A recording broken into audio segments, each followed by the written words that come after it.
A suspicious activity warning on Ibotta usually comes from automated fraud detection, not someone manually accusing you of doing something wrong. By the end, you'll know what triggers this warning, how to fix it step by step, and how to avoid getting flagged again after your account is restored. First, suspicious activity is basically a safety lock. It means the system saw behavior that doesn't match normal usage patterns. When that happens, your account may be limited, blocked from cashing out, or temporarily paused while it gets reviewed. The important thing is this can happen even to regular users. The system is designed to be strict, so it sometimes flags normal actions that look unusual from a data perspective. Now the first thing you should do is stop trying to repeat whatever action triggered the warning. That includes submitting more receipts, logging in from multiple devices, or retrying failed cash outs.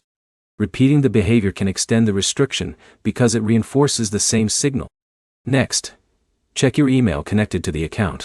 Ibotta usually sends a notice explaining that suspicious activity was detected, and may include a verification or review link.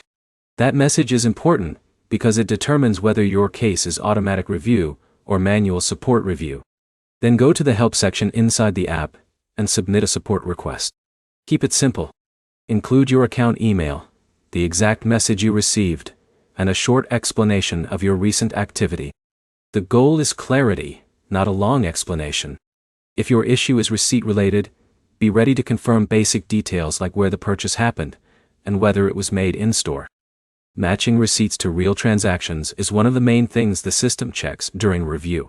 If your account was flagged due to login behavior, mention any device changes or travel, because switching locations or phones can sometimes trigger alerts. After submitting, there is no manual way to speed up the review. The system needs time to compare your activity against its rules. Sending repeated requests or creating a new account can actually make recovery harder because it adds more risk signals. To sum it up, a suspicious activity warning is an automated safety flag, not a permanent judgment.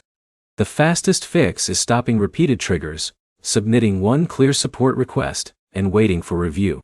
And avoiding multiple tickets is important if you want a smoother resolution. If you're dealing with this right now, submit one clean report through the Help Center and wait for confirmation instead of trying different fixes at the same time. For more simple fixes for cashback apps and payout issues, subscribe for more guides.